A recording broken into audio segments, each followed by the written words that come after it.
Dans le noir, plongé dans l'horreur.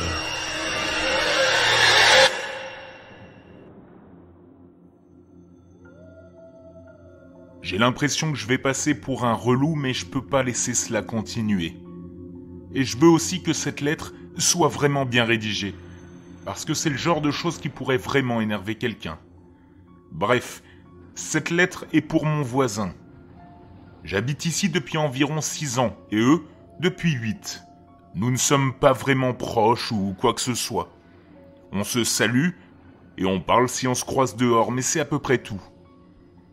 J'ai parlé avec la femme plus qu'avec le mari, alors je pense que je vais lui remettre la lettre à elle, parce que je serai pas à l'aise avec son mari. Pas après ce qui s'est passé il y a quelques nuits. J'essaie d'être un bon voisin et d'arranger les choses entre nous, mais je sais que, parfois, une lettre peut être mal perçue, et que je suis peut-être un peu trop paranoïaque. Mais je pense aussi que c'est justifié. Je veux juste que ce soit présenté à des gens qui peuvent m'aider, et des gens qui seront compréhensifs. Vous comprenez ? Quoi qu'il en soit, désolé pour cette longue introduction. Voici la lettre. Cher Henri, je m'excuse pour cette lettre, mais je voulais te transmettre ceci dans un format qui me permette d'exprimer clairement mes pensées sans être trop émotif. Je suis un peu bouleversé par cette situation, mais je veux voir si on pourrait éventuellement trouver une solution entre nous. Vous avez été un excellent voisin pour moi depuis que j'ai emménagé, et je veux pas perdre cela. Mais il y a certaines choses qui se passent, et avec lesquelles j'ai des problèmes. Ce sont des choses mineures, mais toutes ensemble, elles me causent des soucis. Tout d'abord, il y avait la voiture qui avait été laissée à côté de ma maison. Je sais que mon terrain a plus de place que le vôtre, et cela ne me dérange pas de le partager avec vos invités, mais la voiture est là depuis 1 mois maintenant. Je vois qu'elle est endommagée, elle a clairement fait une embardée dans le trottoir en quittant votre maison. Et je suis pas un spécialiste des voitures, mais même moi je peux dire que la roue est tordue. Alors, je peux même pas imaginer ce que cela a dû faire à l'essieu. Je suis pas du genre à juger. Dieu seul sait que j'ai fait des choses stupides. Et moi aussi j'ai heurté quelques trottoirs dans ma vie. Mais ce serait vraiment cool si vous pouviez la déplacer. Pourriez-vous contacter le propriétaire ? Si vous n'êtes pas en bon terme avec lui, on dirait qu'il était pressé de partir le soir de l'accident. Vous pourriez peut-être me donner ses coordonnées. Je pourrais m'en occuper moi-même. Le problème suivant devrait être beaucoup plus simple à résoudre. Pourriez-vous fermer vos fenêtres lorsque vous regardez des films tard le soir ? Nos maisons sont peut-être assez éloignées l'une de l'autre pour qu'il y ait très peu de bruit, mais pour une raison ou pour une autre, il y a certains sons qui passent. C'est très déstabilisant d'être réveillé la nuit parce qu'ils ressemblent à des gémissements ou des craquements étranges, comme s'ils se produisaient juste devant ma fenêtre. J'ai aussi remarqué que les lumières sont allumées dans votre salon, donc je ne peux que supposer que cela vienne de la télé. Si vous pouviez simplement vous assurer que les fenêtres ne sont pas ouvertes lorsque vous regardez quelque chose, je suis sûr que cela résoudrait le problème assez facilement. Le problème que je m'apprête à décrire maintenant est un peu plus délicat. Sachez simplement que j'essaye d'aborder la question en gardant à l'esprit vos intérêts, et que je serai heureux de vous aider de quelque manière que ce soit à résoudre ce problème. Bon, vous n'avez pas pu louper les travaux de construction en cours dans ma maison. L'allée qui mène à la terrasse arrière surélevée n'était pas correctement reliée à la maison.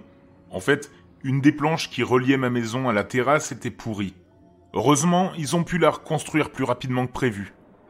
Mais pendant un moment, je n'avais plus de passerelle pendant la nuit. Ce n'était que pour une nuit.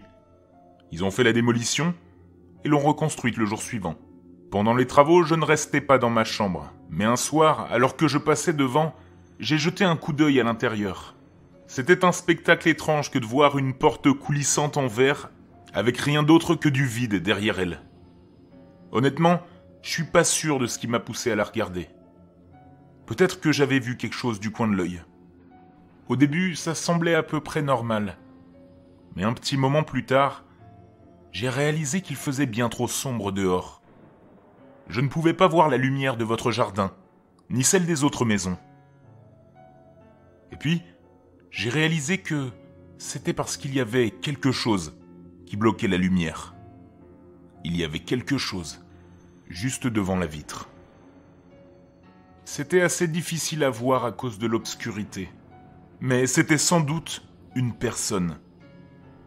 Elle était pressée contre la vitre, les mains et les pieds écartés, comme ceux d'une grenouille. Je pouvais voir chacun de ses orteils, étirés, bien plus que ce qui est possible pour un humain. Je ne me souviens d'aucun autre signe distinctif, parce que j'étais tellement choqué que c'était comme si mon esprit était devenu blanc. Je suis resté là, dans le couloir, à le fixer. Et puis, j'ai réalisé autre chose. Sa bouche, elle était ouverte.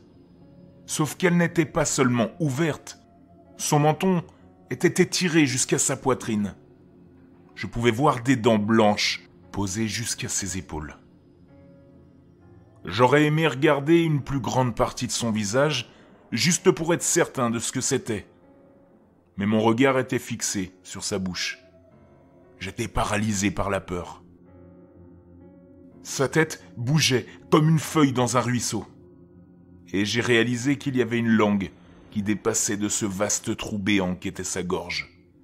Il léchait la fenêtre. Je suis sûr que je n'ai pas à vous justifier ce que j'ai vu, et je sais que vous allez me croire. Je doute que ce que je viens de dire vous surprenne, parce que lorsque j'ai voulu déverrouiller mon téléphone portable, pensant que je devais faire quelque chose comme appeler les secours, la créature s'est figée, puis a fui, s'éloignant de la porte vitrée coulissante pour atterrir dans la cour. Et comme je le rappelle, il y avait un énorme trou entre ma chambre et ma terrasse. La porte de la chambre n'est pas si haute, et je pense quand même qu'on pourrait survivre à une telle chute. Mais en tout cas, il est certain qu'une telle chute aurait immobilisé la personne. Or, ça n'a pas arrêté cette chose. Elle a touché le sol et a continué, bondissant à travers la cour à quatre pattes. Ça bougeait si vite, mais j'avais encore assez d'esprit pour déverrouiller le téléphone et prendre une photo. J'ai essayé quelques filtres pour le rendre plus visible. Mais c'est le mieux que j'ai pu faire. Regardez bien la barrière. Vous voyez ? Vous pouvez voir la clôture au bord de la cour, et j'ai pris la photo juste au moment où il l'escaladait. Après avoir passé ma clôture, il est passé par-dessus la suivante et est entré dans votre jardin. Et vous savez ce que j'ai trouvé le lendemain matin ? Un morceau de tissu déchiré collé à ma clôture, avec le même motif que la chemise en flanelle à carreaux que votre mari aime porter. Comme je l'ai dit plus tôt, je n'essaie pas de juger ici. Je veux pas m'immiscer dans vos affaires personnelles, mais je pense que vous voyez comment cela m'affecte aussi maintenant. Si c'est quelque chose que vous pensez pouvoir gérer, faites ce que vous pouvez. Ou, si vous avez besoin d'aide, faites-le moi savoir et je verrai ce que je peux faire. Honnêtement, je suis très nerveux depuis cet incident. J'ai arrêté de dormir dans la chambre. Ça me met trop mal à l'aise. Je n'ai pas vu votre mari ou qui que ce soit d'autre s'accrocher à mes fenêtres, mais j'ai trouvé d'autres traces le matin. Comme si un chien avait léché ma fenêtre. En parlant de chien, le mien refuse de sortir à la nuit tombée. Avez-vous le même problème ? Je n'ai pas vu le vôtre depuis un moment. Et je ne pense pas qu'il ait pu laisser tomber certains de ses jouets près de la clôture. Mon chien a apporté un os à l'intérieur hier. Et je ne sais pas où il l'a trouvé. Je ne lui ai pas acheté d'os de cette taille. Pas depuis que la boucherie a fait faillite l'année dernière. Je n'en reviens pas des marques de dents qu'il porte. Qui aurait cru qu'un petit poméranien pouvait laisser de telles entrailles ?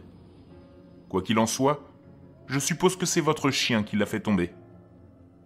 Si l'un de ses jouets a disparu, faites-le moi savoir, et je le chercherai dans la cour. Merci beaucoup d'avoir lu ceci. Si vous voulez en parler en personne, faites-moi signe quand je serai dehors à travailler dans la cour ce week-end. Vous pouvez aussi déposer une lettre dans ma boîte aux lettres. C'est bien aussi. J'espère vraiment que nous pourrons trouver des solutions à tout cela. Je vous souhaite bonne continuation.